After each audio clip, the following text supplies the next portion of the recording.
એક મોરના પીછા થોડા ખેંચાઈ ગયા છે તો કે પકડાયું હશે. એક મોરના પાછળના પીછા થોડા ખેંચાઈ ગયા એવું નથી લાગતું?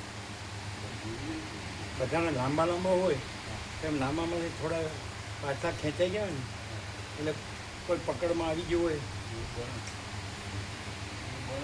પછી નાસી ગયું હોય. હા, એટલે બચી જાય ખરું. અમે એકને જોઈએ છીએ, બાકી જેને આખા હોય એને તો છેક સુધી એકદમ લાંબા. તો હવે તો અમને રક્ષણ છે ને બહાર હુકમ જાય. બહાર તો બોલવું સવારે ટાઈમ જતા હોય, સવારે ઉડી બધા બહાર જતા હોય. તમે નોખવા જઈએ ને કુતરા પ્રભુ હોય છે, કુતરા પ્રભુ નહીં ને? ના કુતરા પ્રભુ નથી આવતા. એટલે એ લોકોને ખબર હોય ને નિર્ભય ચણ આવતા, નિર્ભય રીતે ચણતા હોય.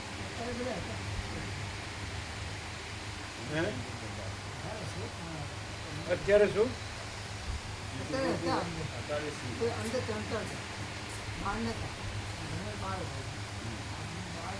એ તો ખુલ્લામાં વિચરે.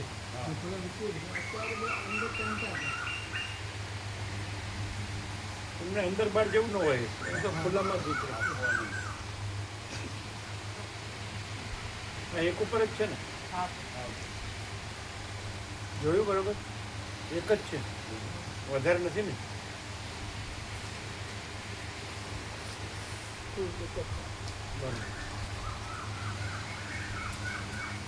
લેવલ્સ છે ને તો ખાસ છે, હાઈ સ્પીડ. ઓમ બરાબર.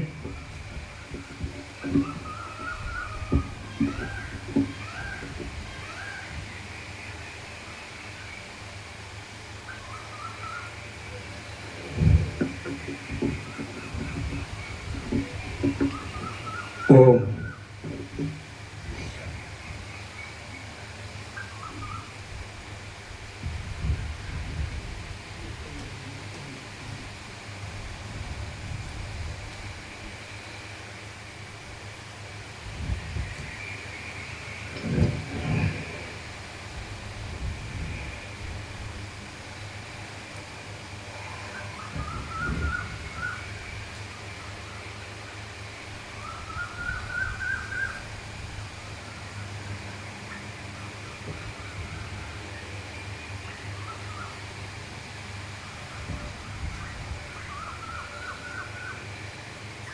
परम चिदाकाश,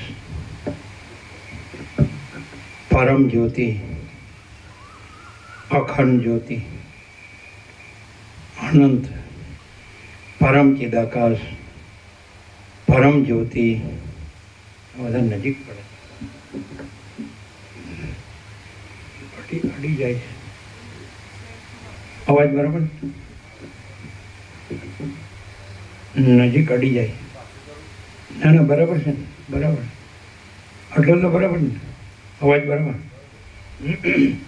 પરમ ચિદાકાશ, પરમ જ્યોતિ, અખંડ જ્યોતિ, મહાચિદાકાશ, સ્વયં પ્રકાશ, સંપૂર્ણ પ્રકાશ, પૂર્ણ બ્રહ્મ, અનંત તેજઘન, અનંત ચિદઘન, પરમાકાશ, કેવલ अनंत शुद्ध तेजघन, परमाकाश, अखिल आत्मा, पूर्ण ब्रह्म, परमात्मा, परम चिदाकाश, परम ज्योति, अखंड ज्योति, अनंत पूर्ण परम चिदाकाश, परम शांति, स्वयं सिद्ध, स्वयं प्रकाश, स्वयं पूर्ण, स्वस्वरूप. यही सब कुछ है, इसके सिवा कुछ नहीं है. शून्यभास, अनंत कोटि, महाकल्पो है ही नहीं. महाचिदाकाश, स्वयं प्रकाश, संपूर्ण प्रकाश, महाचिदाकाश ज्योति, अनंत, अखंड, अभेद, महाचिदाकाश ज्योति, મહાતત્વ, મહાસામાન્ય, મહાચિદાકાશ, સ્વસંવેદ્ય, સહજ નિર્વિકલ્પ, મહાચિદાકાશ, પરમ કૈવલ્ય, પરમ શાંતિ, પરમ ચિદાકાશ, અનંત, પૂર્ણ, નિરપેક્ષ સત, અનંત, સંપૂર્ણ, અપરિજ્ઞ, નિર્ભ્રાંત, નિરપેક્ષ. વસિત રામ નિર્વાણ. Round 39મો round.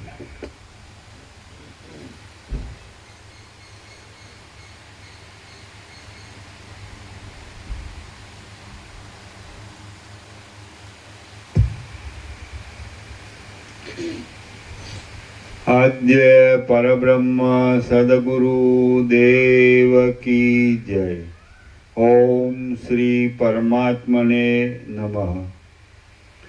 શ્રી યોગ વાસિષ્ઠ મહારામાયણ નિર્વાણ પ્રકરણ પૂર્વાર્ધ, પેજ નંબર 863. Page number 863. સર્ગ 16મો. ભૂસુંડે વશિષ્ઠ મુનિનો કરેલો સત્કાર. આ 16મા સર્ગમાં ભૂસુંડે પોતાની પાસે આવેલા વશિષ્ઠ મુનિનો આસનાદિકથી સત્કાર કર્યો અને વશિષ્ઠે તેને તેના જન્મ કર્મ વગેરે પૂછ્યા એ કથા કહેવામાં આવશે.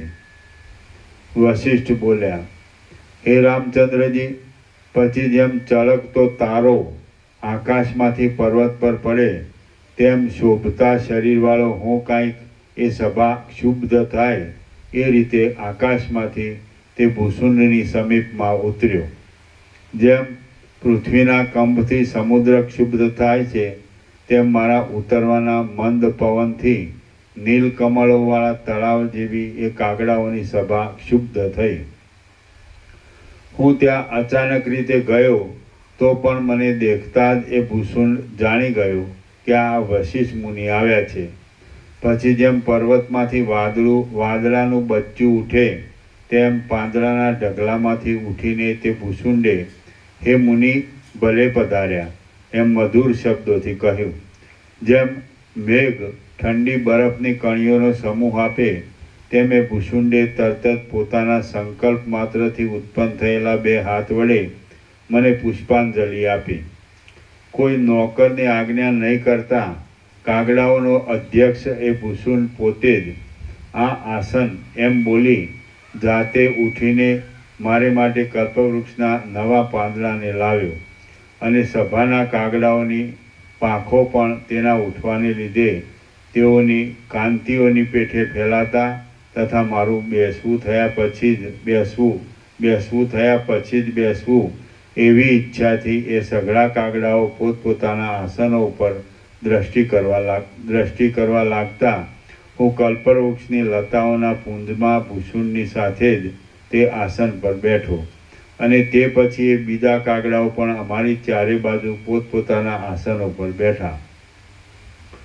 પ્રસન્ન થયેલા મનવાળા એ મહાતેજસ્વી ભૂસુંડે મારું પૂજન કર્યા પછી પ્રેમને લીધે નીચે પ્રમાણે મધુર વચન કહ્યું. ભૂસુંડ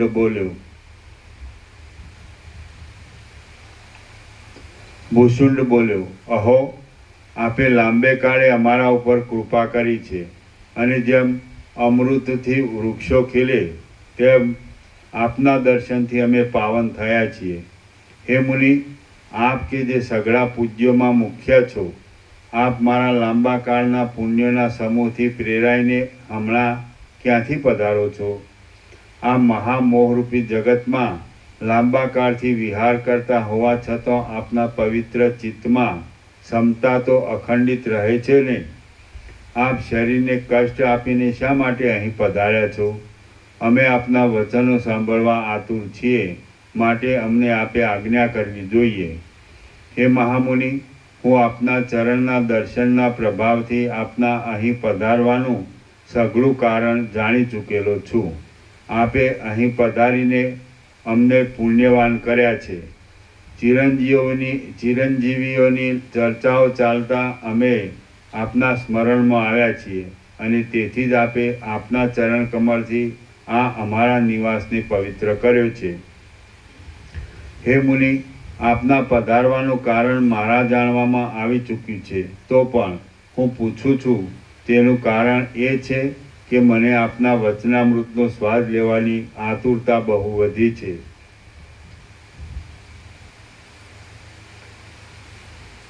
વશિષ્ઠ બોલ્યા, ત્રણેય કાળના નિર્મળ જ્ઞાનવાળા એ ચિરંજીવી ભૂસુંડે એ પ્રમાણે ભાષણ કર્યું, એટલે મેં તેને આ પ્રમાણે કહ્યું. હે પક્ષીઓના મહારાજ, તમે જે કહ્યું તે સાચું છે. હું લાંબા કાળ સુધી જીવનારા તમને જોવા માટે જ આજ અહીં આવેલો છું. તમે અત્યંત શીતળ અંતઃકરણવાળા છો, કુશળ છો અને આત્મજ્ઞાની હોવાને લીધે આ ભયંકર સંસારરૂપી જાળમાં પડ્યા નથી. એ બહુ સારું છે, એ બહુ સારું છે. હે મહારાજ, હવે ખરેખર મારા આ સંશયને કાપો. હું પૂછું છું કે આપ કયા કુળમાં ઉત્પન્ન થયા છો? શી રીતે સંપૂર્ણ બ્રહ્મ વિદ્યાને પ્રાપ્ત થયા છો? આપનું આયુષ્ય કેટલું છે? બની ગયેલા કયા કયા વૃત્તાંતોનું આપને સ્મરણ છે? અને લાંબી દ્રષ્ટિવાળા આપે કોના કહેવાથી અહીં નિવાસ કર્યો છે? ભૂસુંડ બોલ્યો, હે મુનિ, આપ જે કાંઈ પૂછો છો તે સર્વના હું ઉત્તરો આપું છું. આપ ઉતાવળને છોડી દઈને સાવધાનપણાથી મારી વાત સાંભળો. ત્રૈલોક્યના પ્રભુઓ પણ જેઓનું પૂજન કરે છે એવા આપ જેવા ઉદાર બુદ્ધિવાળા મહાત્મા પુરુષો જે વાતને સાંભળે તે વાત કહેવાથી જેમ મેઘની છાયા ફેલાવાથી સૂર્યનો તાપ નાશ પામે, તેમ સઘળું અશુભ નષ્ટ થાય છે. શ્રી યોગ વાસિષ્ઠ મહારામાયણમાં નિર્વાણ પ્રકરણના પૂર્વાર્ધનો વશિષ્ઠ ભૂસુંડ સમાયોગ નામનો સર્ગ 16મો સમાપ્ત. સર્ગ 17મો ભૂસુંડના સ્વરૂપનું વર્ણન. આ 17મા સર્ગમાં ભૂસુંડના જીવનમુક્તપણાના લક્ષણોનું વર્ણન કરીને પછી તે ભૂસુંડ પૂછેલી વાતનો ઉત્તર દેવા લાગ્યો એ કથા કહેવામાં આવશે.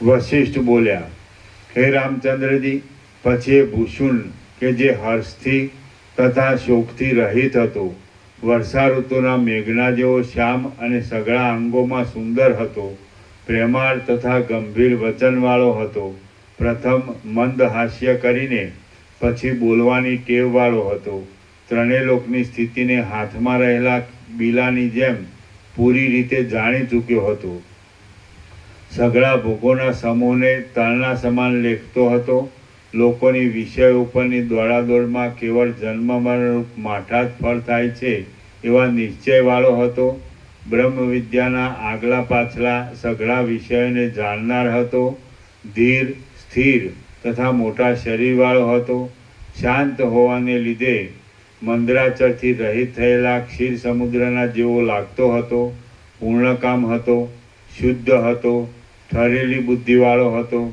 શાંત હતો, પરમાનંદમાં મસ્ત હતો, સંસારની સઘળી વસ્તુઓ પ્રકટ થઈ લોપ પામે છે એ માયાથી તથા આત્મતત્વથી જ થાય છે એવી પાકી સમજણવાળો હતો, વીણાના ગાયન જેવા પ્યારા મીઠા તથા યોગ્ય વચનો બોલનારો હતો, જાણે સઘળા ભયોને હરનાર પરમાત્મા જગતનો ઉદ્ધાર કરવાને માટે નવા સ્વરૂપને ધારણ કરીને બેઠેલા હોય એવો લાગતો હતો, પરમ આનંદથી યુક્ત હતો અને મારા પ્રશ્નોના ઉત્તરો આપવામાં ઉદ્યોગી થયેલા મુખથી બહુ જ પ્યારો લાગતો હતો. તેણે વિનય વગેરે રીતિને અનુસરીને ક્રમપૂર્વક પોતાના શુદ્ધ તથા અજરામર સ્વરૂપનું સંપૂર્ણ વર્ણન કરવાને માટે સુંદર મેઘ જેમ ગર્જનાથી ભ્રમરને કહે તેમ નિર્મળ વાણીથી મને નીચે પ્રમાણે કહ્યું. શ્રી યોગ વાસિષ્ઠ મહારામાયણમાં નિર્વાણ પ્રકરણના પૂર્વાર્ધનો ભૂસુંડ સ્વરૂપ વર્ણન નામનો સર્ગ 17મો સમાપ્ત. સર્ગ 18મો માતૃકાઓના ઉન્માદનું વર્ણન. આ 18મા સર્ગમાં ભૂસુંડે પોતાનો જન્મ કહેવાને વાસ્તે મહાદેવનું, મહાદેવના ગણોનું, માતૃકાઓનું અને મદ્યપાનથી માતૃકાઓને થયેલા ઉન્માદનું વર્ણન કર્યાની કથા કહેવામાં આવશે. ભૂસુંડ બોલ્યો, હે વશિષ્ઠ મુનિ, આ જગતની અંદર સઘળા દેવતાઓમાં શ્રેષ્ઠ અને જેને બ્રહ્માદિક પણ પ્રણામ કરે છે એવા સદાશિવ નામે એક મોટા દેવ છે. જેમ આંબાના અડધા શરીરમાં ભ્રમરોની હાર જેવી નેત્રોવાળી અને ઊંચા ગુચ્છોરૂપ સ્તનોવાળી લતા રહેલી હોય છે, તેમ એ સદાશિવના અડધા શરીરમાં ભ્રમરોની પંક્તિ જેવા નેત્રોવાળા અને ઊંચા ગુચ્છો જેવા સ્તનોવાળા પાર્વતી નામના પત્ની રહેલા છે. એ સદાશિવનો જચારજૂથ હિમના જેવી તથા મોતીના હાર જેવી ધોળી અને લહરીઓથી ગૂંથાયેલી ગંગાજીરૂપ પુષ્પમય માળાઓથી વ્યાપ્ત છે. ક્ષીરસાગરમાંથી ઉત્પન્ન થયેલો, જેમાંથી અમૃતના ઝરાઓ નીકળ્યા કરે છે એવો અને પ્રતિબિંબોને લેનારો ચંદ્રમા સદાશિવનો ચૂડામણી છે. ચૂડામણીરૂપ ચંદ્રના બિંબમાંથી નિરંતર પડતા અમૃતના ઝરા એ અમૃતરૂપ કરી નાખેલું કાલકૂટ નામનું ઝેર સદાશિવના કંઠમાં ઇન્દ્ર નીલમણીની પેઠે આભૂષણનું કામ કરે છે. જગતનો પ્રલય કરનાર નેત્રના અગ્નિમાંથી ઉત્પન્ન થયેલી બહુ ઝીણી અને જેમાંથી ઉડતા કણોની રેખાઓ મોટી ચકરીઓ જેવી દેખાય છે એવી પ્રલયકાળની ધોળી ભસ્મને એ સદાશિવ યોગ શક્તિથી ઉત્પન્ન કરેલા જળ વડે પલાળીને પોતાના અંગ ઉપર લગાવે છે. ચંદ્રની પ્રભાને પણ ઝાંખી પાડે એવા ધોળા હાડકાને સદાશિવ માળા વગેરેના આકારોથી ગોઠવી પોતાના અંગોમાં રત્નોના આભૂષણોની જેમ ધારણ કરે છે. ચંદ્રના અમૃતથી ધોવાયેલું વાદળારૂપી કાળા છેડાઓવાળું અને તારાઓરૂપી છાંટણાથી વિચિત્ર લાગતું આકાશરૂપી વસ્ત્ર જ એ સદાશિવે પોતાના અંગો પર ધારણ કરેલું છે. ઉડતી ભસ્મોને લીધે હિમ જેવું ધોળું લાગતું, નગરો આદિ પ્રદેશોથી દૂર ભાગમાં રહેલું અને ભમતી ફાવડીઓથી મોટા મોટા પરિપક્વ માંસોના ઢગલાઓથી તથા ભાત વગેરેના બલિદાનોથી ભરપૂર રહેનારું સ્મશાન જ એ સદાશિવનું પ્યારું ઘર છે. ખોપરીઓની માળાઓરૂપી આભરણોવાળી, લોહી, ચરબી તથા મદ્યનું પાન કરનારી અને આંતરડારૂપી માળાઓથી સઘળા અંગોમાં શોભી રહેલી માતૃકાઓ એ સદાશિવને ક્રીડામાં સહાય કરે છે. ચારે તરફ ગતિ કર્યા કરતાં ચળકતા સુવર્ણના જેવી કાંતિઓવાળા કોમળ અંગોવાળા અને જેઓના માથામાં મણીઓ ઝળક્યા કરે છે એવા સર્પો એમના કંકણો છે. એમનું ભયંકર ચરિત્ર રમત માત્રમાં દૈત્યોને વ્યાકુળ કરી નાખે છે. દ્રષ્ટિ માત્રથી મોટા મોટા પર્વતોને બાળી નાખે છે અને જગતનો કોળિયો કરી જાય છે. કલ્યાણનો જ વિચાર કરવાથી જગતને શાંત કરનારા અને તેથી જ જેવું ચિત્ત સમાધિમાં લાગ્યું રહે છે એવા એ સદાશિવ જો કોઈ વખત આપોઆપ જ હાથ હલાવે તો તેટલાથી જ દૈત્યોના નગરોનો નાશ થઈ જાય છે. સ્નેહ, રાગ તથા દ્વેષ વગેરેથી રહિત રહેનારા, જળ આદિ પદાર્થોથી યુક્ત છતાં પણ અક્કડ રહેનારા અને સારા ભોજનોથી તૃપ્ત થયેલા માણસોની જેમ ક્ષુધા તૃષા વગરના હિમાલય આદિ પર્વતો એ સદાશિવની ધ્યાન મૂર્તિઓ રૂપે પ્રસિદ્ધ છે.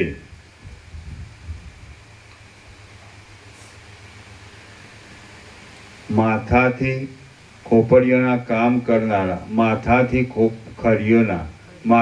ખરીઓના કામ કરનારા, ખરીઓથી કારીગરી વગેરે હાથોના કામ કરનારા તથા વિચિત્ર શક્તિવાળા, હાથ, દાંત, મુખ અને પેટવાળા તથા રીંછ, ઊંટ, બકરા અને સર્પોના જેવા મોઢાવાળા પ્રમથ ગણો એમના સેવકો છે.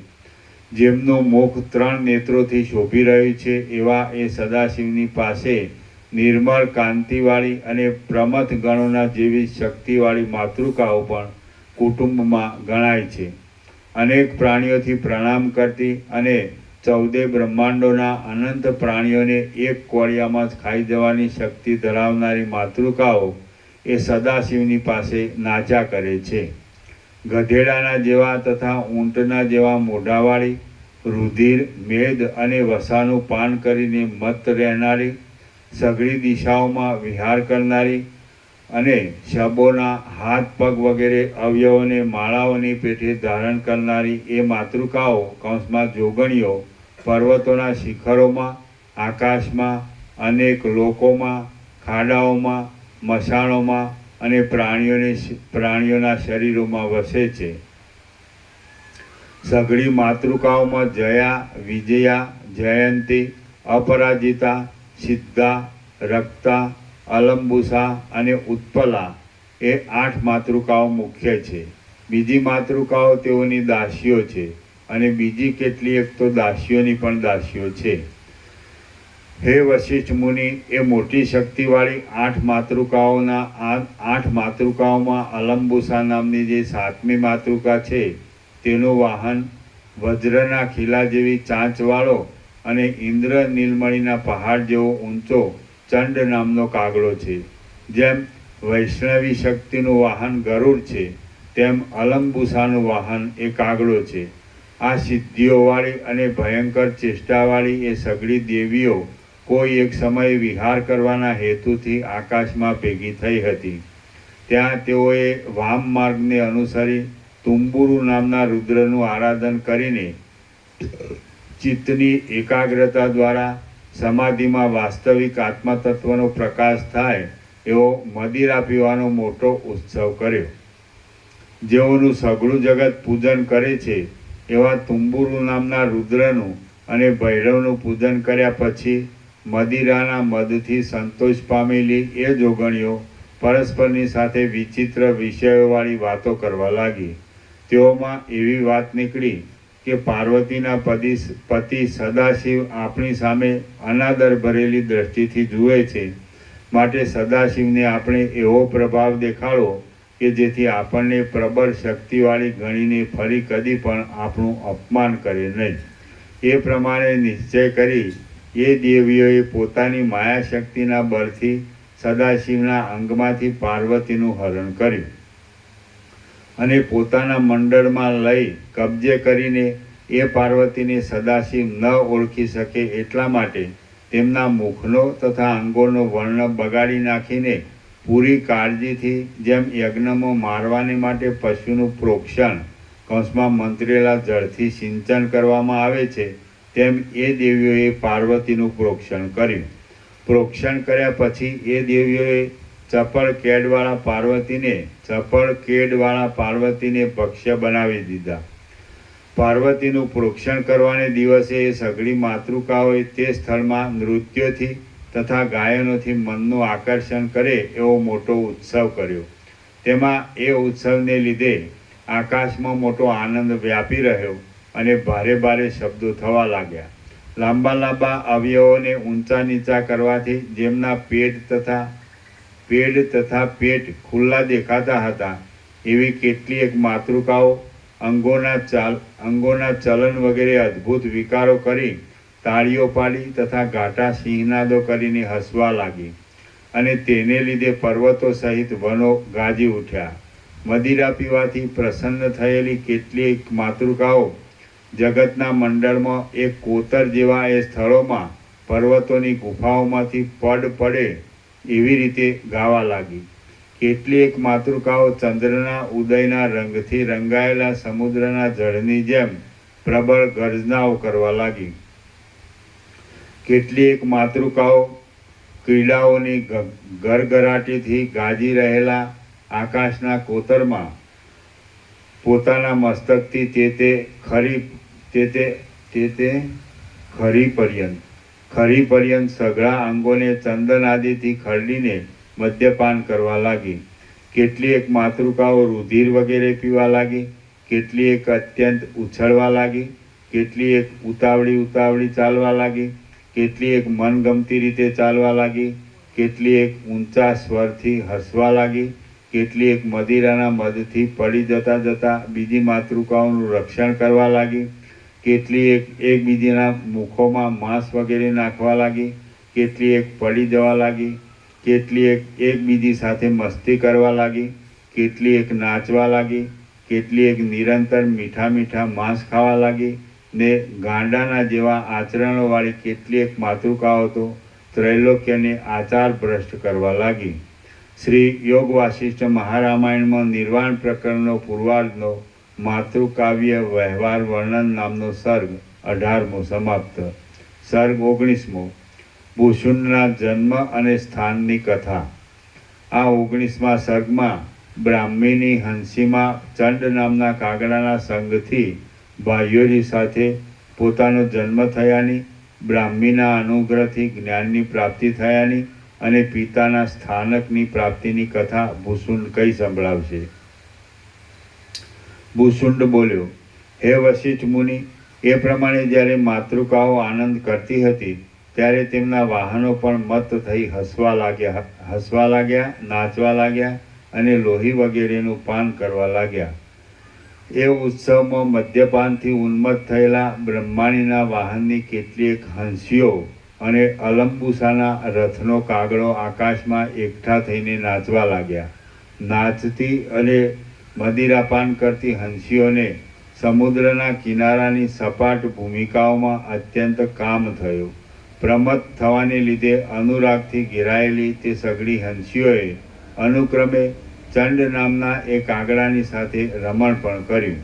એ સાતે ઉત્તમ હંસીઓને પ્યારો થઈ પડેલો તે કાગડો પણ અન્યોન્યની ઈચ્છા પૂર્ણ થાય એવી રીતે અનુક્રમે તેમનો સંગ કરીને રાજી થયો અને તેથી એ સઘળી હંસીઓ ઘણી પ્રસન્ન થઈ તથા ગર્ભિણી પણ થઈ ગઈ.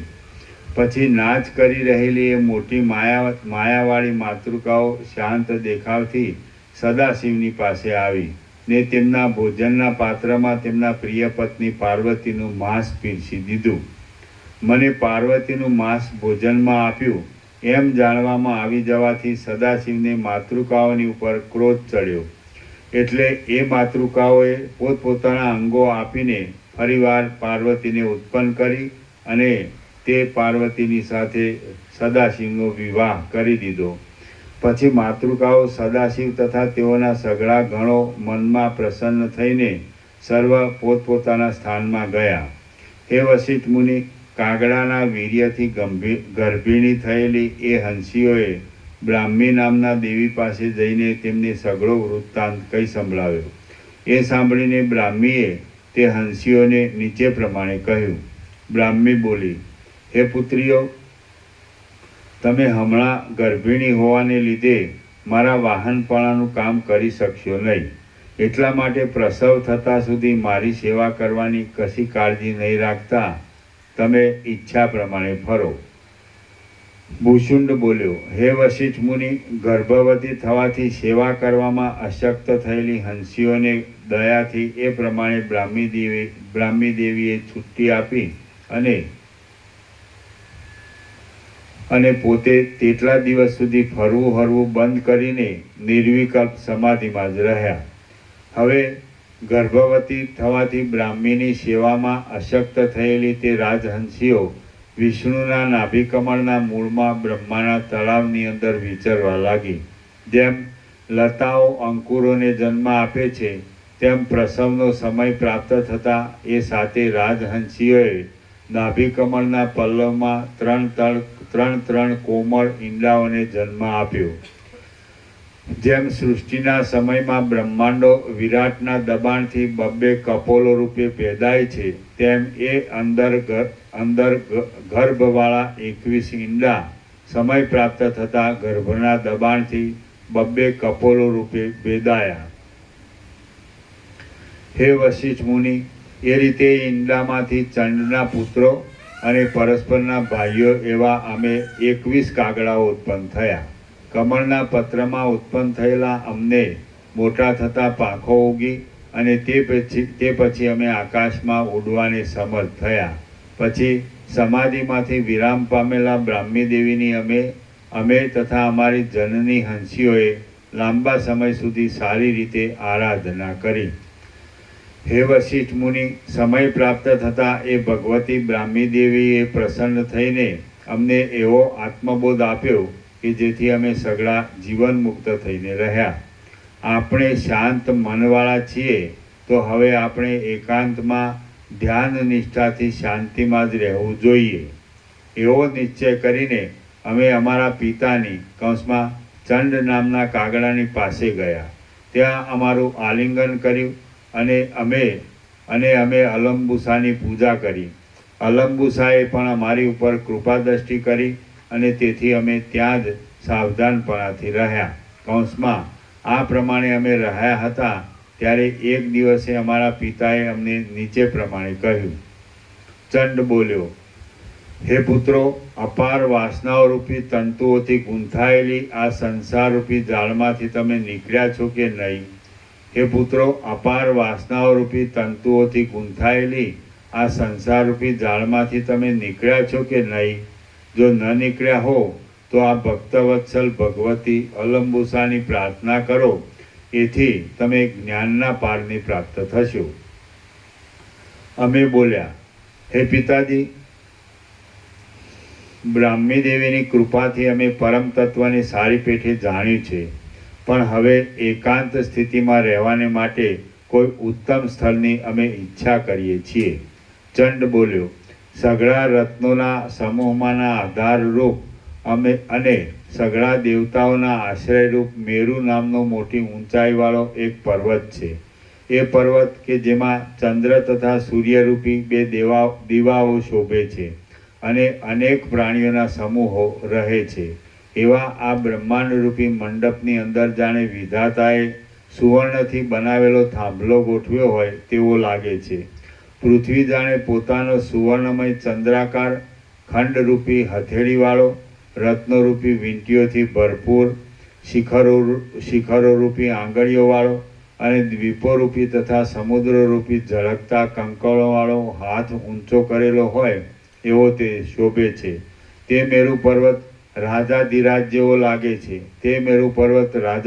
જેવો લાગે છે. હિમાલય આદિ મુખ્ય પર્વતો તેના ખંડિયા રાજા છે. જંબુદ્વીપનું આસન બનાવીને તે પર્વતોની સભામાં બેસીને સૂર્યચંદ્રરૂપી નેત્રો વડે જુએ છે. તારાઓ રૂપી માલતીના પુષ્પોની માળા પહેરી છે. 10 દિશાઓવાળા આકાશરૂપી વસ્ત્ર ધારણ કર્યું છે. સર્પ અને હાથીઓને આશ્રય આપે છે. ઇન્દ્ર આદિ દેવતાઓરૂપી ઉત્તમ ભૂષણોવાળો છે. તેને નગરોરૂપી ઘરેણાં પહેરનારી દિશાઓરૂપી સ્ત્રીઓ ચારે બાજુ ઝરતા બિંદુઓ ધારણ કરતા મેઘોરૂપી ચામરથી પવન ડોળે છે. નાગો, અસુરો અને મહાસર્પો ધરતીની નીચે 16,000 યોજન સુધી રહેલા એવા એ મેરુ પર્વતના પાદોને કૌંસમાં પાયાના વિભાગોને અને ચરણોને સારી રીતે પૂજે છે.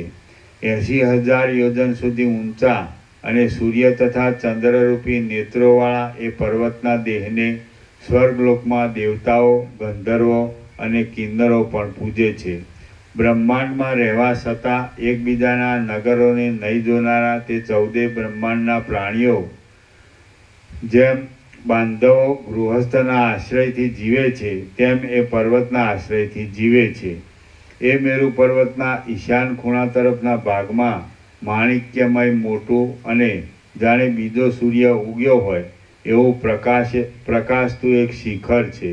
એ શિખરની ઉપર ઘણા પ્રાણીઓ રહેતા હોવાથી જાણે શિખરરૂપી અરીસામાં જગતનું પ્રતિબિંબ પડેલું હોય એવું જણાતું એક મોટું કલ્પવૃક્ષ છે. એ કલ્પવૃક્ષની દક્ષિણ દિશા તરફની શાખામાં સોનેરી પાંદડાવાળી, રત્નો જેવા ગુચ્છાથી ભરપૂર અને ચંદ્રના બિંબોની જેમ શોભતા ફળોવાળી એક શાખા છે. હે પુત્રો, એ શાખામાં મેં પૂર્વે ચકચકિત મણીઓવાળો માળો કર્યો છે. જ્યારે અલંબુસા દેવી સમાધિમાં રહ્યા હોય ત્યારે હું એ માળામાં વિનોદ કરું છું. એ માળો રત્નો જેવા પુષ્પોથી તથા પત્રોથી ઢંકાયેલો છે. ગઢપણ તથા રોગોને હરનારા ફળોવાળો છે. ચિંતામણીની સળીઓથી બનાવેલા બહારના ગોખવાળી છે. વિચાર કરીને વ્યવહાર કરનારા કાગડાના બચ્ચાથી ભરપૂર છે. અંદર શીતળતાવાળો છે. પુષ્પોના સમૂહથી સંપૂર્ણ છે અને દેવો પણ ત્યાં ન પહોંચી શકે એવો છે. હે પુત્રો, આ પ્રમાણે છે એટલા માટે તમે એ માળામાં જઈને રહો. ત્યાં રહેવાથી તમને કોઈ પણ પ્રકારની અડચણ વિના જ ભોગ તથા મોક્ષ એમ બંને પ્રાપ્ત થશે. ભૂષુંડ બોલ્યો, હે વશિષ્ઠ મુનિ, અમારા પિતાએ એ પ્રમાણે કહીને અમને ચુંબન કર્યું, આલિંગન કર્યું અને અલંબુસા દેવીએ આણેલું માંસ પણ અમને આપ્યું. એ માંસને ખાઈને અમે દેવીના તથા પિતાના ચરણોમાં પ્રણામ કર્યા અને પછી અમે અલંબુસાના સ્થાનકરૂપ તે વિંધ્યાચલના જળવાળા પ્રદેશમાં ઉડ્યા. ક્રમપૂર્વક આકાશ ઓળંગીને વાદળાઓના કોતરામાંથી નીકળીને પવનોના મધ્યભાગમાં આવીને દેવતાઓને પ્રણામ કરીને તથા સૂર્યને છોડીને અમે સ્વર્ગલોકમાં ગયા અને પછી સ્વર્ગને વટાવી જઈને બ્રહ્મલોકમાં ગયા. હે વશિષ્ઠ મુનિ, ત્યાં જઈને અમારી જનનીને તથા ભગવતી બ્રહ્માણી દેવીને અમે પ્રણામ કર્યા અને પછી અમે પિતાએ જણાવેલી વિગત કહી સંભળાવી. તેઓએ સ્નેહપૂર્વક આલિંગન આપ્યું અને આશીર્વાદ આપી ભલે જાઓ એમ આજ્ઞા આપી. પછી અમે તેમને પ્રણામ કરીને બ્રહ્મલોકમાંથી નીકળ્યા. પછી સૂર્યના જેવા પ્રકાશોવાળી લોકપાલોની નગરીઓનું ઉલ્લંઘન કર્યું. ઘણી ઉતાવળથી આકાશમાં ગતિ કરી યવનના સ્કંધોમાં ફર્યા અને પછી આ કલ્પવૃક્ષની પાસે આવીને અમારા માળામાં પ્રવેશ કર્યો. અહીં અમે કોઈ પણ જાતની અડચણ વિના રહ્યા છીએ અને સમાધિમાં તત્પર રહીએ છીએ. હે મહાભાગ્યશાળી વશિષ્ઠ મુનિ, અમે જે રીતે ઉત્પન્ન થયા, જે રીતે આ સ્થાનમાં રહ્યા અને જે રીતે યથાર્થ બોધને પ્રાપ્ત થઈને ઉપશાંત બુદ્ધિઓવાળા થયા, એ સઘળું વૃત્તાંત મેં સંપૂર્ણ રીતે અનુક્રમથી આપને કંઈ સંભળાવ્યું. હવે બીજું જે કાંઈ કહેવાનું રહ્યું હોય તે કહેવાની આપ આજ્ઞા આપો. શ્રી યોગ વાસિષ્ઠ મહારામાયણમાં નિર્વાણ પ્રકરણના પૂર્વાર્ધનો આલય લાભ નામનો સર્ગ 19મો સમાપ્ત. સર્ગ 20મો. ભૂષુંડનું ચિત્ત સુખ દુઃખમાં સમાન રહે છે તેનું વર્ણન.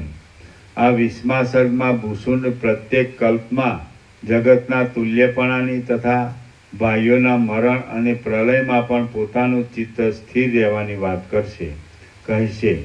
ભૂષુંડ બોલ્યો, હે વશિષ્ઠ મુનિ, જે કલ્પમાં અમારો જન્મ થયો તે કલ્પમાં જગત સંબંધી જે કાંઈ પદાર્થ લાંબા કાળ સુધી રહ્યા હતા તેઓ આ કલ્પના પદાર્થોના જેવી જ રચનાવાળા હતા. તેથી તે પદાર્થો અદ્યાપી સુધી મારી દ્રષ્ટિથી દૂર ગયા નથી અને તેને લીધે આ કલ્પના આ કલ્પવૃક્ષો આદિ પદાર્થોને હું એના એ કહું છું. આમ હોવાને લીધે ભ્રાંતિના અભ્યાસથી મેં પૂર્વના જગતને પણ વર્તમાન કાળના જગતની સાથે એક ગણીને વર્ણવ્યું છે. હે મહામુનિ, લાંબા સમયથી સંપાદન કરેલા મારા પુણ્યોએ મને આજ નિર્વિઘ્ન ફળ આપ્યું છે અને તેને લીધે મને આપના દર્શનની પ્રાપ્તિ થઈ. આ માળો, આ શાખા, આ હું અને આ ઝાડ એ સર્વે આજ આપના દર્શનથી પવિત્ર થયા છે. હું કે જે પક્ષી છું તેણે આપેલા આ અર્ઘ્યનું અને આ પાદ્યનું આપ ગ્રહણ કરો અને મને આપના પ્રશ્નોના બાકી રહેલા ઉત્તરો આપવાની તરત આજ્ઞા આપો. વશિષ્ઠ બોલ્યા, હે રામચંદ્રજી, આ અર્ઘ્ય અને આ પાદ્ય એમ બોલીને એ કાકભૂષુંડે મને ફરીવાર અર્ઘ્ય તથા પાદ્ય આપ્યા. પછી મેં તેને પૂછ્યું કે હે પક્ષીઓના રાજા, તીવ્ર બુદ્ધિવાળા અને તેવા પૂર્ણ બોધવાળા તમારા ભાઈઓ અહીં દેખાતા નથી અને તમે એકલા જ દેખાઓ છો, તેનું કારણ શું છે? ભૂષુંડ બોલ્યો, હે વશિષ્ઠ મુનિ, અમને અહીં રહેતા ઘણો સમય વીતી ગયો છે અને અનેક યુગોની પંક્તિઓ તો દિવસની પંક્તિઓની પેઠે વહી ગઈ છે. એટલા કાળથી મારા સઘળા નાના ભાઈઓ પોતાના શરીરોને તરણાની જેમ ત્યજી દઈને વિદેહ મુક્ત થઈ ગયા છે. લાંબા આયુષ્યવાળા હોય, મોટા હોય, બળવાન હોય અને સજ્જનો હોય તો પણ તે સર્વને જેનું રૂપ સ્પષ્ટ દેખાતું નથી તેવો કાળ ગળી જાય છે. વશિષ્ઠ બોલ્યા, હે કાકભૂષુંડ, પોતાના પ્રવાહોમાં સૂર્યોને તથા ચંદ્રોને પણ તાણી જનારા અને પ્રવાહાદી વાયુઓને પણ ટપી જનારા પ્રલય સંબંધી વાયુઓ ભારે વેગથી નિરંતર ચાલ્યા કરતા હોય ત્યારે તમે મૂંઝાતા નથી? પ્રલયકાળમાં ઉદયાચળના તથા અસ્તાચળના પણ અનેક વનોને બાળી નાખનારા સૂર્યના કિરણો તમારી અત્યંત સમીપમાં આવતા હશે ત્યારે તમે તેમનાથી મૂંઝાતા નથી? જળને પણ પથ્થર બનાવતા ચંદ્રના શીતળ કિરણો પડવાથી અને સમીપમાં જ કરાઓની વૃષ્ટિઓ પડવાથી તમે મૂંઝાતા નથી? જેનું ઝાકળ કુહાડાઓથી પણ માંડ કપાય એવું દ્રઢ થતું હશે એવા પ્રલયકાળના મેઘમંડળો નિરંતર આ શિખર ઉપર વિશ્રાંત થતાં તેનાથી તમે મૂંઝાતા નથી? અત્યંત ઊંચા સ્થળ પર રહેલું આ ઊંચું કલ્પવૃક્ષ પ્રલયકાળમાં જગતના વિષમ પ્રકારના અનેક ક્ષોભોથી પણ ક્ષોભ પામતું નથી? ભૂષુંડ બોલ્યો, હે વશિષ્ઠ મુનિ, જેમાં સર્વદા અધ્ધર જ રહેવું પડે અને જે સર્વ લોકોના અપમાનનું પાત્ર છે એવું આ પક્ષીઓનું જીવન સર્વ પ્રાણીઓમાં અત્યંત તુચ્છ છે.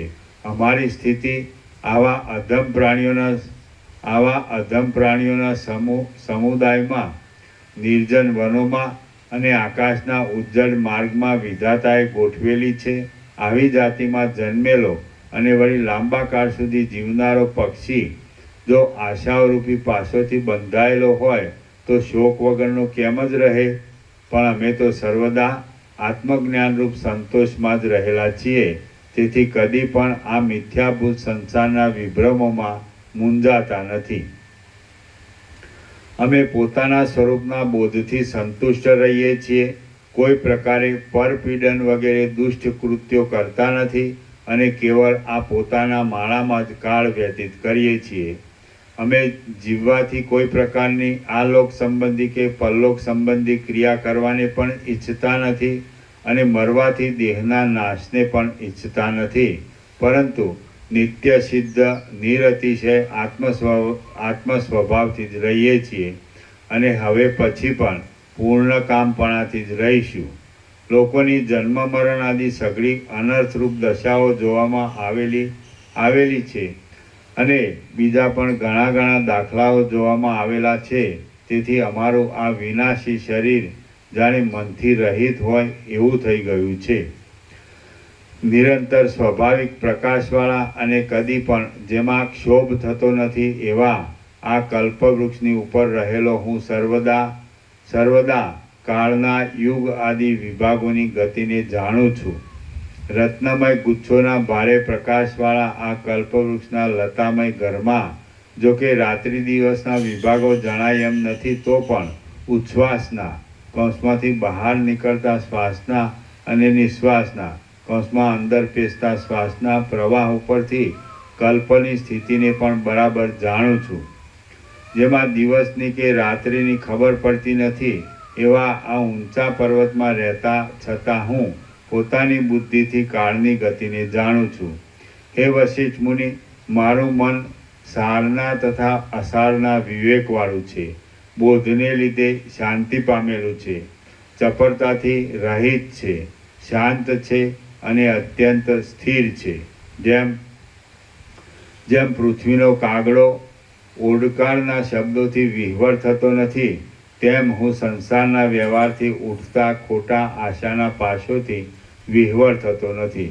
ઊંચા ઉપશમથી ભરેલી અને આત્મ સ્વરૂપના બોધથી શીતળ થયેલી બુદ્ધિ વડે અમે જગતરૂપી માયાના તત્વને જાણીને ધીરજ પામ્યા છીએ.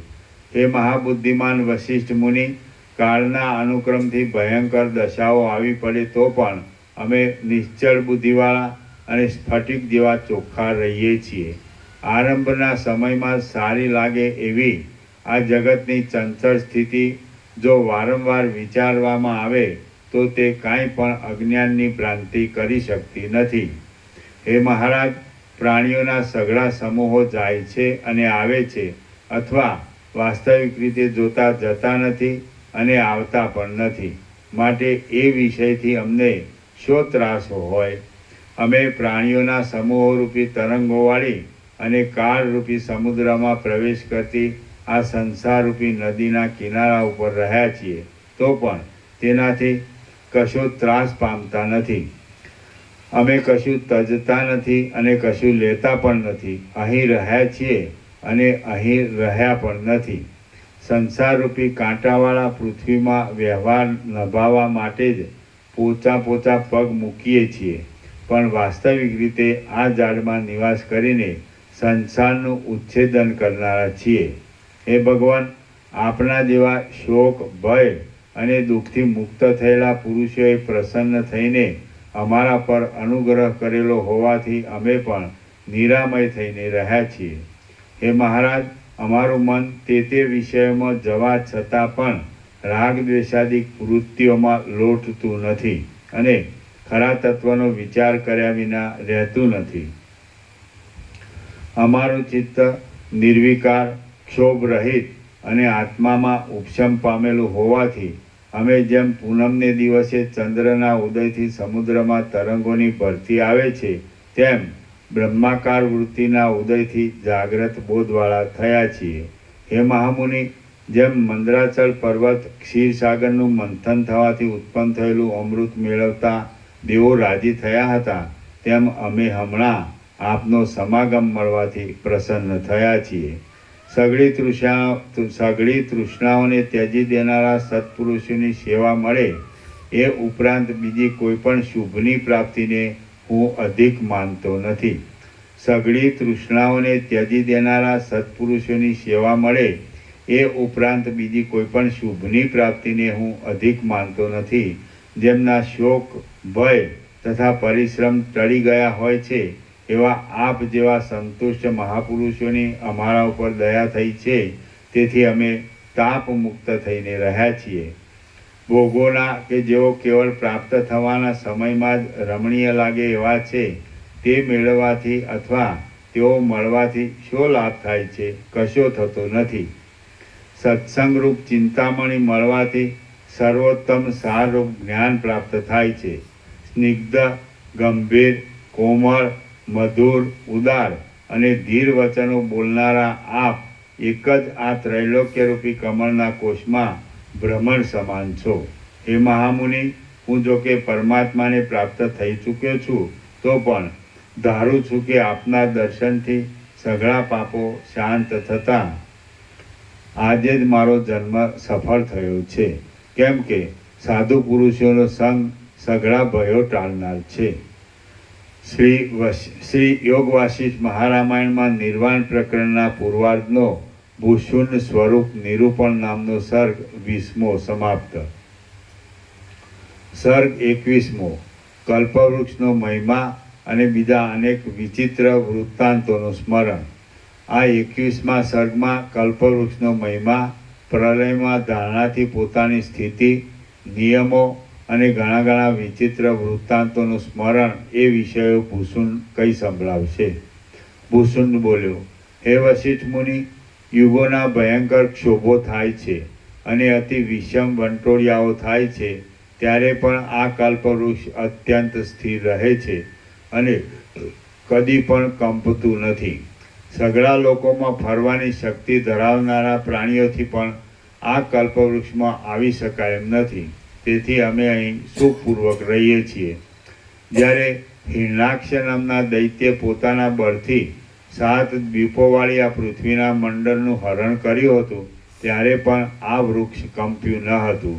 જેને સ્થિર રાખવાને માટે ઘણા બીજા પર્વતોના ટેકા આપવામાં આવ્યા છે, એવો આ મેરુ પર્વત પણ જ્યારે ચલાયમાન થયો હતો, ત્યારે પણ આ વૃક્ષ કંપિત થયું ન હતું. ત્યારે ભુજાઓવાળા વિષ્ણુએ 2 ભુજાઓથી મેરુ પર્વતની ઉપર ભાર મૂકીને બીજી 2 ભુજાઓથી મંદરાચળને ઉપાડ્યો હતો, ત્યારે પણ આ વૃક્ષ કંપિત થયું ન હતું.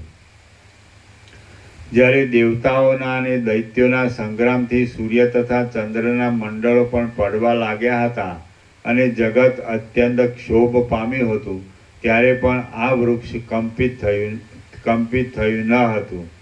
જ્યારે મોટા પર્વતોની શિલાઓ પણ ઉખેડી નાખનારા અને મેરુ પર્વતના વૃક્ષોને પણ કંપાવી નાખનારા પ્રલયકાળના પવનો વાયા હતા, ત્યારે પણ આ વૃક્ષ કંપિત થયું ન હતું. જ્યારે અમૃત મંથનને માટે દેવતાઓ તથા દૈત્યો વડે ક્ષીરસાગરમાં ફેરવાતા મંદરાચળની ગુફાઓના પવનોથી કંપીને પ્રલયકાળના વાદળાઓની પંક્તિઓ પણ ચલિત થઈ હતી, ત્યારે પણ આ વૃક્ષ કંપિત થયું ન હતું. જ્યારે કાલનેમી નામના દૈત્યે મેરુ પર્વતને ચારે બાજુથી થોડો થોડો ઉખેડીને પોતાની બાથમાં લઈ હચમચાવ્યો હતો, ત્યારે પણ આ વૃક્ષ કંપિત થયું ન હતું. જ્યારે અમૃત હરણ માટેના સંગ્રામમાં સિદ્ધ લોકોને પણ નીચે પાડી નાખનારા ગરુડની પાંખોના પવનો વાયા હતા, ત્યારે પણ આ વૃક્ષ કંપિત થયું ન હતું. જ્યારે સંકર્ષણ રુદ્રે, જેનું હજી સુધી પૃથ્વીને ધારણ કરી રાખવાનું એક કામ પણ સમાપ્ત થયું નથી, એવા શેષનાગનું રૂપ ધારણ કર્યું હતું, અને જ્યારે ગરુડ ઉછળીને બ્રહ્માંડ ઉપર ગયો હતો, ત્યારે પણ આ વૃક્ષ કંપિત થયું ન હતું. જ્યારે શેષનાગ પર્વતોથી, સમુદ્રોથી તથા બીજા સગડાઓથી પણ સહન થઈ શકે નહીં એવી પ્રલયકાળના અગ્નિની જ્વાળાઓને પોતાની ફણામાંથી કાઢવા લાગ્યા હતા, ત્યારે પણ આ વૃક્ષ કંપિત થયું ન હતું. હે મહામુનિ વશિષ્ઠ, અમે એવા ઉત્તમ ઝાડમાં રહીએ છીએ, એટલે અમોને સંકટો શાથી પ્રાપ્ત થાય? જો દુષ્ટ સ્થાનમાં નિવાસ હોય તો જ સંકટો પ્રાપ્ત થાય છે.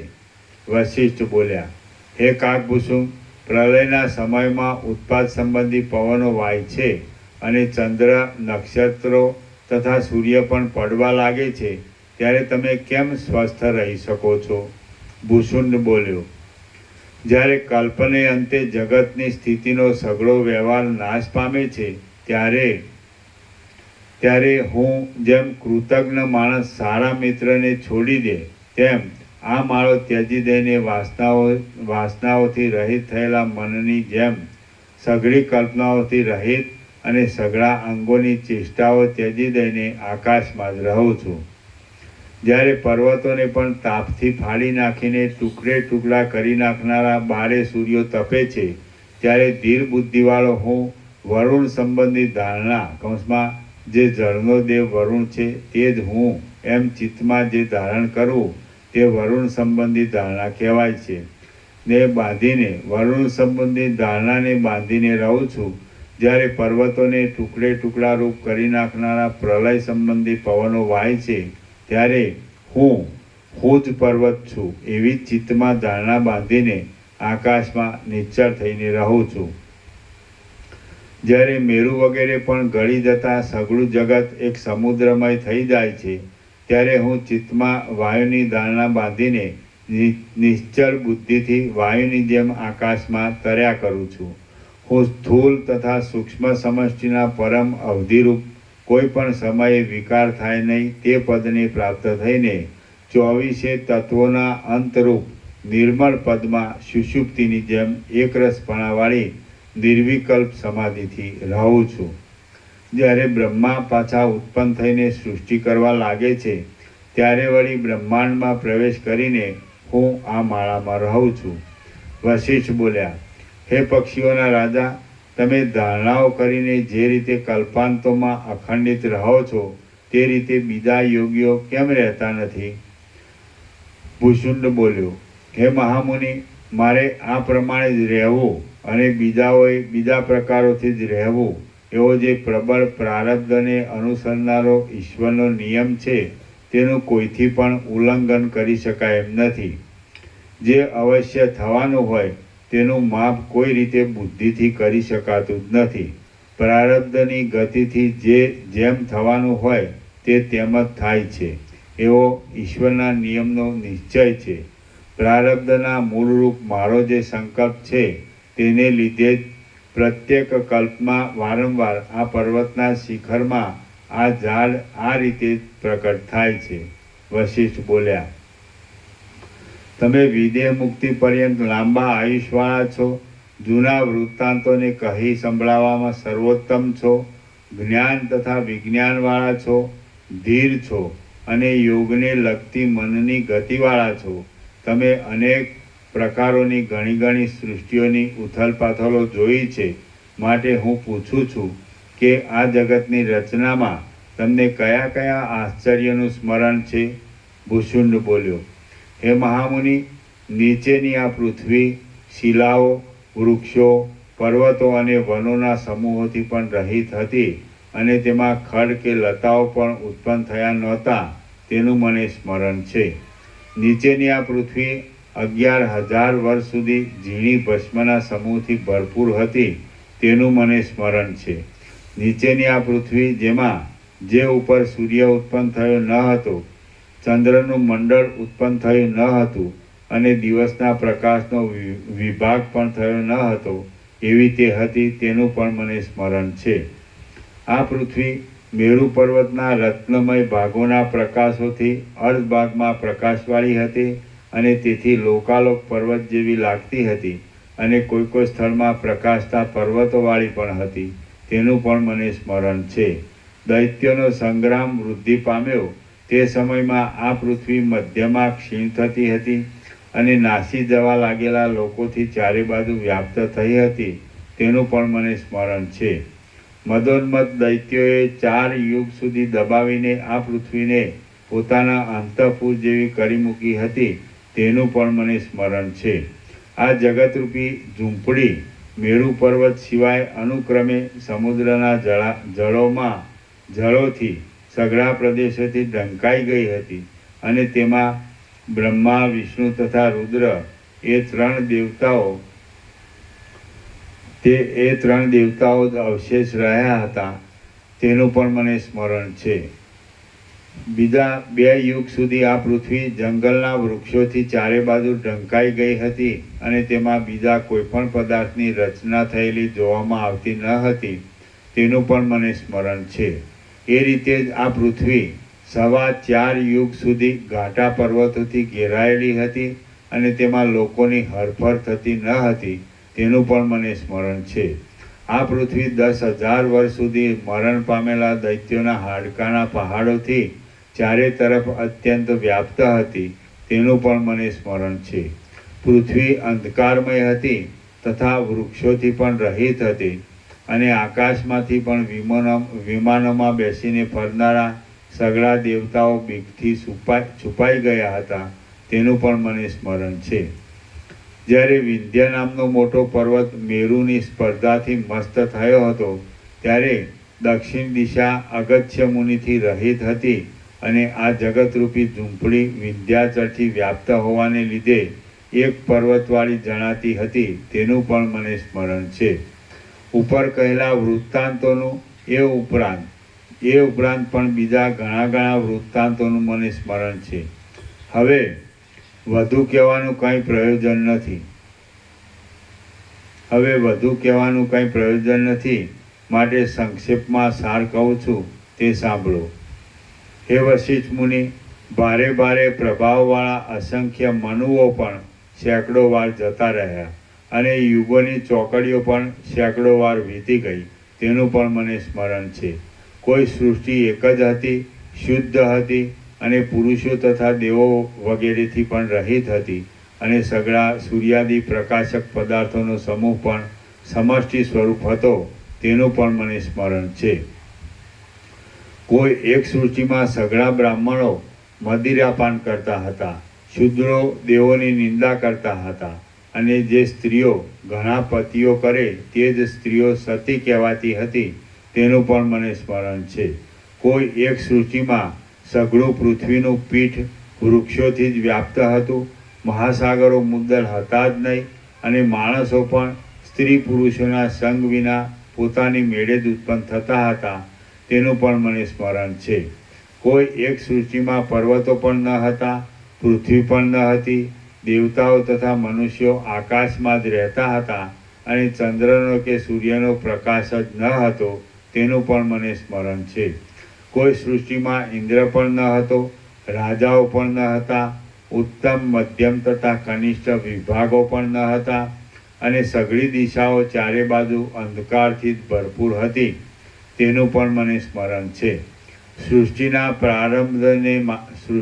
પ્રારંભને માટે પ્રજાપતિનો જે સંકલ્પ થયો, ત્રૈલોક્યમાં દ્વીપ આદિ જુદા પ્રદેશોના વિભાગોનું થવું, કુલ પર્વતોના યથાયોગ્ય પ્રદેશોની કલ્પના, જંબુદ્વીપ કે જે નોખો હતો તેમાં પ્રવેશ કરીને બ્રાહ્મણ આદિ વર્ણોની તેઓના ધર્મોની તથા તે વર્ણોને યોગ્ય વિદ્યાઓની ગોઠવણ કરવામાં આવી.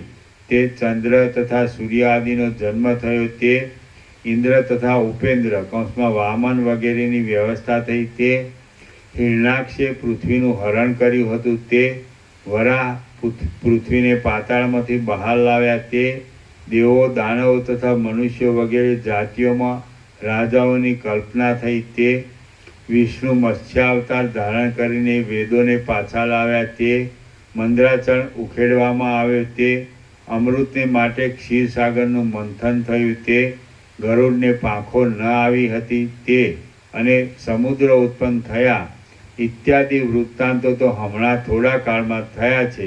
તેથી તમારા જેવા બાળકોને પણ તેનું સ્મરણ હશે. માટે તે વિશે હું વધારે ભાર દઈને શું કહું? કોઈ એક કલ્પમાં વિષ્ણુ બ્રહ્માનો અધિકાર ચલાવતા હતા, બ્રહ્મા રુદ્રનો અધિકાર ચલાવતા હતા અને રુદ્ર વિષ્ણુનો અધિકાર ચલાવતા હતા. તે પણ લાંબા જીવનને લીધે મારા જોવામાં આવ્યું છે. સર્ગ 21મો સમાપ્ત. ઓમ ઓમ ઓમ. 8 ને 1 થઈ ગઈ. 8 ને 2 લેવું છે? જેમ પ્રભુ કી. ના, આ લોકોને જવાનું છે. શું મામા પ્રભુ લેવું છે?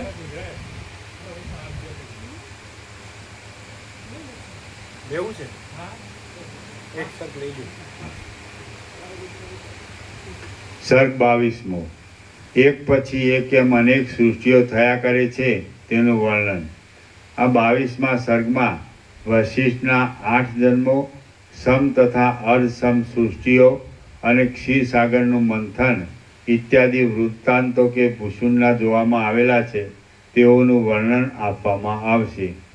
ભૂષુંડ બોલ્યા, હે મહામુનિ વશિષ્ઠ, જગતમાં પાછળથી ઉત્પન્ન થયેલા આપ અને બીજા મુનિઓ ભરદ્વાજ, પુલત્સ્ય, અત્રિ, નારદ, ઇન્દ્ર, મરીચી, પુલહ, ઉદ્દાલક, ક્રતુ, ભૃગુ, અંગિરા, સનતકુમાર, ભૃંગીશ, કાર્તિકેય સ્વામી, ગણપતિ વગેરે તથા પાર્વતી, સરસ્વતી, લક્ષ્મી, ગાયત્રી આદિ અને મેરુ, મંદરાચળ, કૈલાસ, હિમાલય, દરદુર આદિ પર્વતો તથા હયગ્રીવાસુર, હિરણાક્ષ, કાલનેમી, બલાસુર, હિરણ્યકશ્યપુ, ક્રાથ, બલિ, પ્રહલાદ આદિ દૈત્યો અને શિબી, ન્યંકુ, પૃથુલ, પૃથુ, નાભાગ, કેલી, નલ, માંધાતા, સગર, દિલીપ, નહુષાદિક રાજાઓ તથા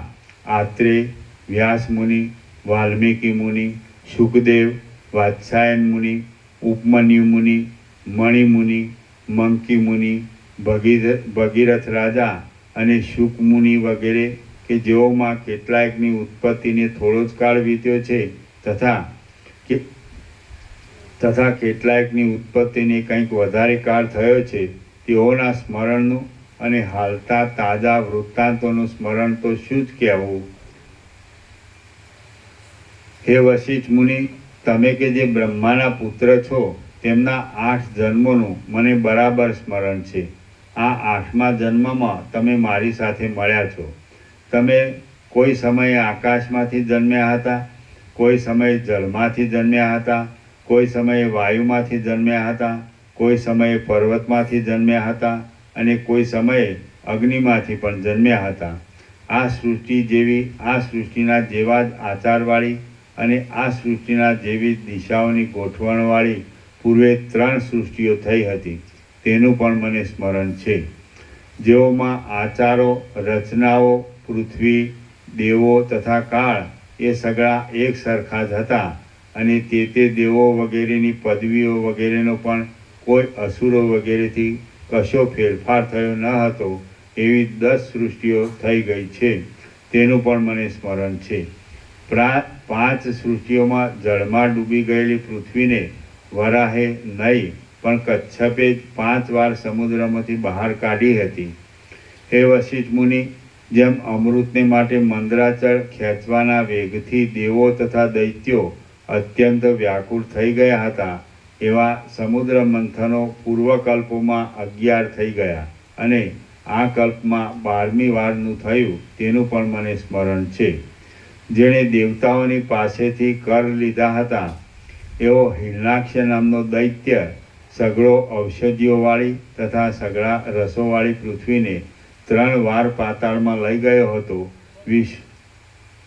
3 વાર પાતાળમાં લઈ ગયો હતો. વિષ્ણુએ વચમાં ઘણી સૃષ્ટિઓમાં પરશુરામનો અવતાર નહીં લીધેલો, પણ હમણાં પરશુરામનો અવતાર લઈ ક્ષત્રિયોનો નાશ કર્યો તે અવતાર 6ઠ્ઠી વારનો છે. હે મહામુનિ, 100 કળિયુગમાં શોક કૌંસમાં કીકટ 100 કળિયુગમાં શોક નામના દેશની અંદર શુદ્ધોદન નામના રાજાને ઘેર વિષ્ણુએ 100 વાર બુદ્ધ અવતાર ધર્યા તેનું પણ મને સ્મરણ છે.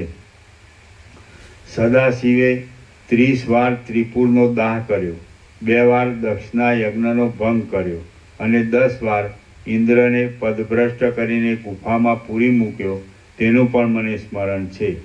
બાણાસુર માટે વિષ્ણુને તથા સદાશિવને 8 વાર સંગ્રામ થયા અને તે સંગ્રામમાં જ્વરનો, પ્રમથોનો તથા મંત્રોનો ઉપયોગ કરવામાં આવ્યો હતો અને દેવોના સૈન્યમાં મોટો ક્ષોભ થયો હતો તેનું પણ મને સ્મરણ છે. પ્રત્યેક યુગમાં પુરુષોની બુદ્ધિના ઓછા વધતાપણાને લીધે વેદ સંબંધી બ્રહ્મચર્ય આદિ ક્રિયાઓનો, વેદોના 6 અંગોનો અને વેદોના પાઠનો જે વિચિત્ર ફેરફાર થયો હતો તેનું પણ મને સ્મરણ છે. પ્રત્યેક યુગમાં એક અર્થવાળા સઘળા પુરાણો જુદા જુદા પાઠ ફેરોથી ફેલાય છે તે પણ મારા સ્મરણમાં છે. વેદ વગેરેને જાણનારા મહાત્માઓ પ્રત્યેક યુગમાં પાછા તેના ઇતિહાસોને અને કેટલાયક બીજા ઇતિહાસોને પણ રચે છે તેનું પણ મને સ્મરણ છે.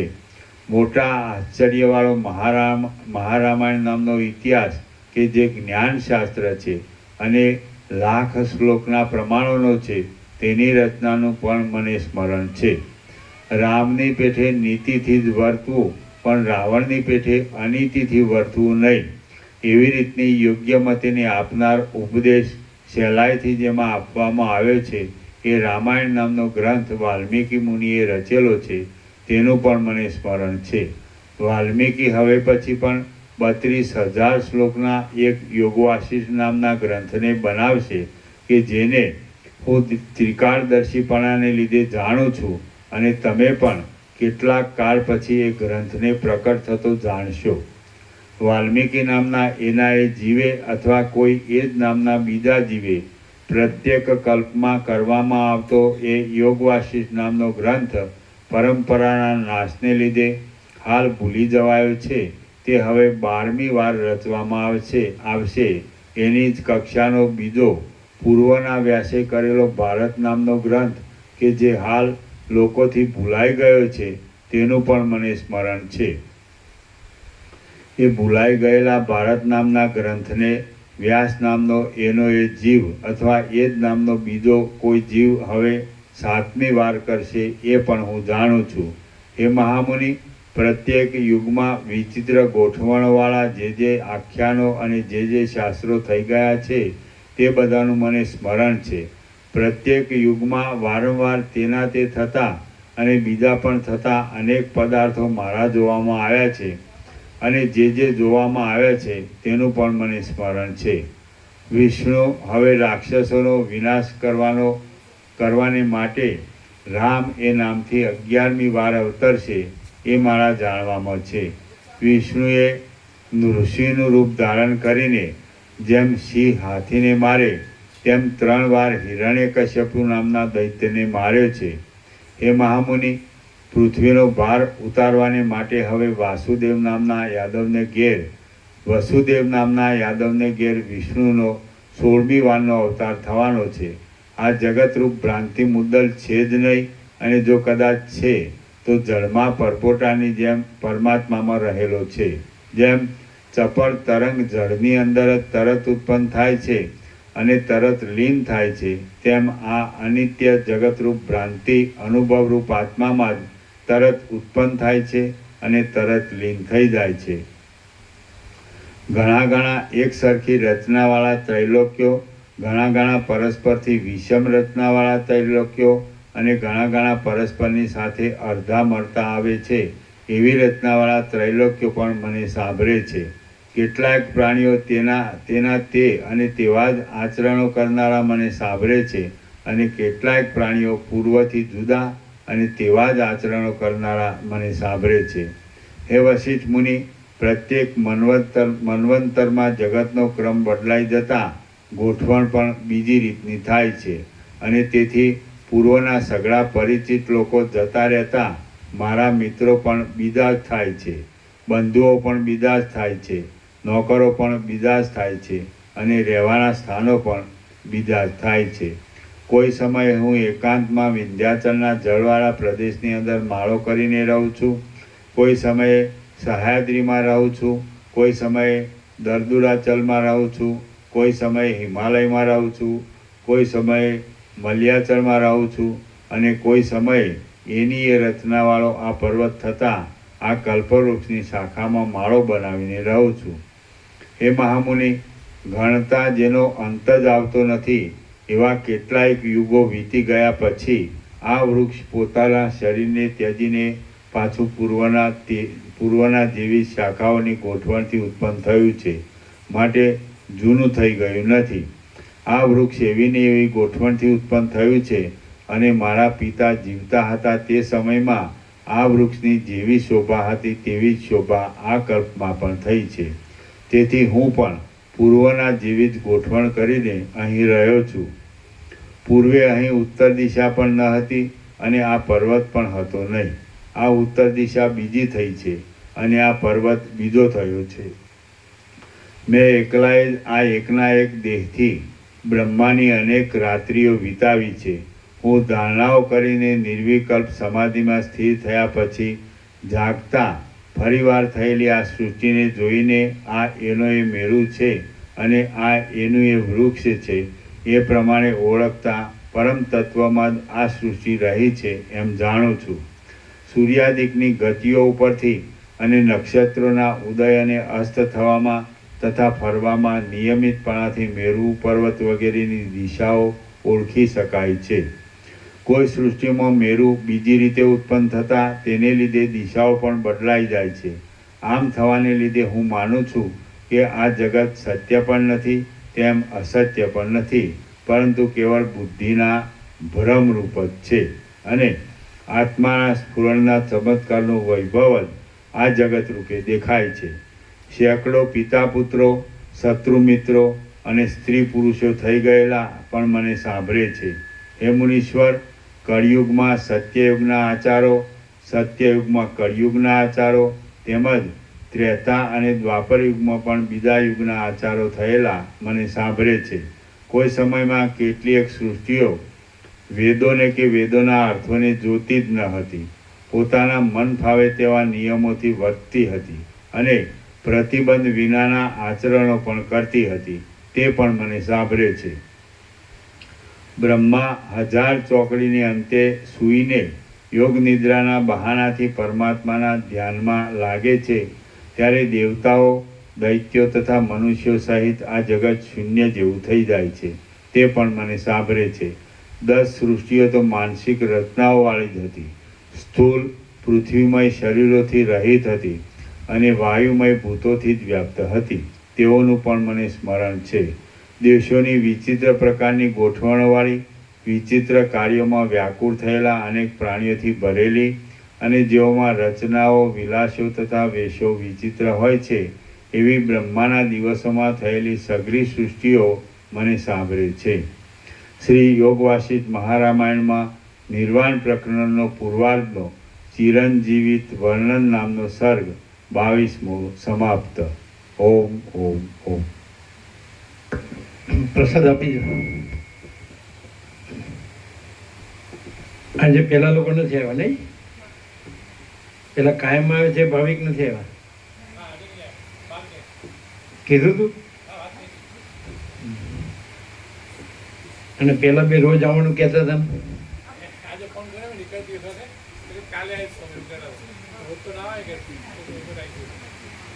આજે કામ હતું. હે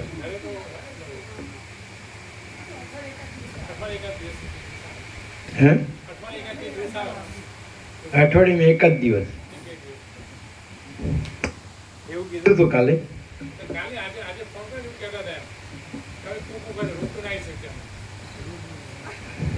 પેલા તો આવવાનું કહેતા હતા નહીં કાલે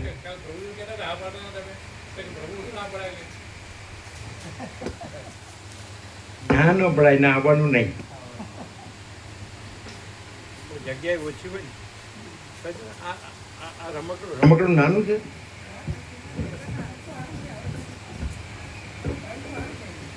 5 જણ આવે 6 નો આવે 6 નો આવે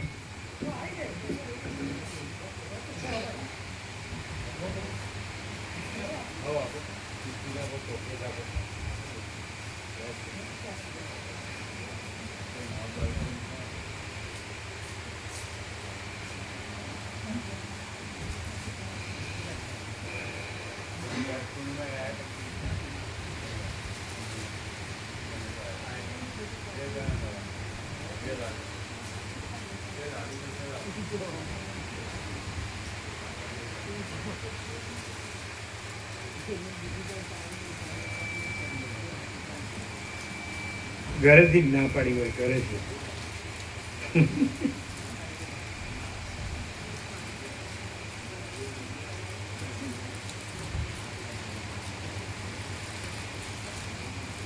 થોડી સંક્રાંત થાય 6 જણ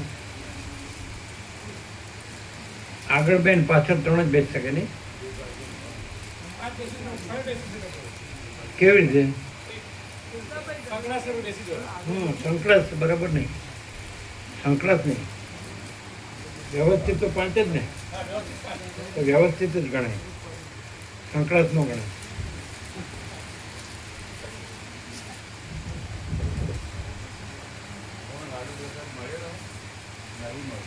અહીં તો મળે જ છે બધાને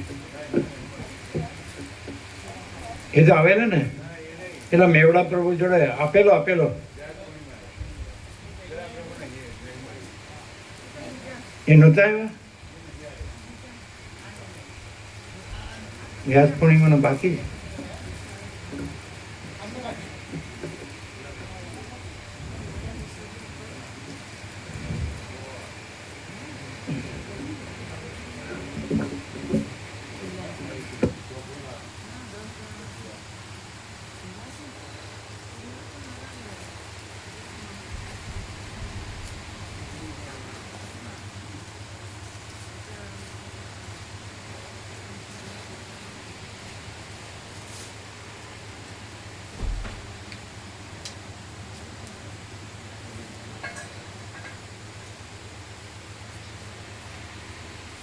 કોઈ નહોતા આવ્યા એમ?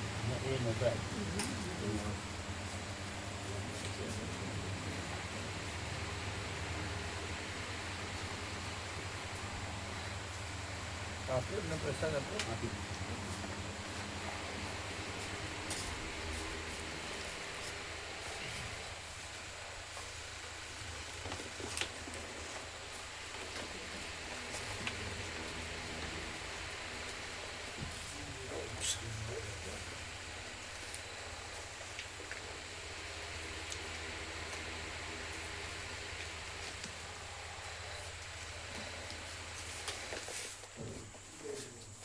એના પ્રભુના આજે કામ હશે પેલા ના કે ફોન કંઈક બોલે નહીં મેં વાત ફોન થઈ ખરી એને કામ હશે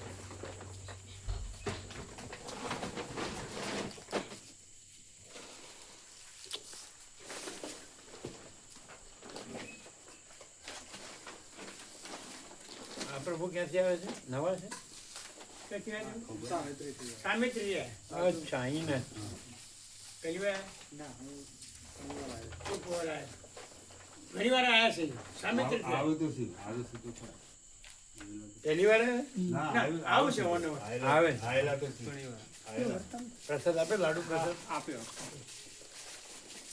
સામેથી મૂળજી પ્રભુ તો કાયમ આવે હા એ મારા મોટા બાપા છે હે મોટા બાપા ના મોટા બાપા છે હા એ આવે સવારે આવે ને હા આવું છે રાજગુરા છે 嗯 તો કોઈ એમને મારી બી આવે છે હા 嗯 હમ. 嗯 હમ. 嗯 હમ. આવે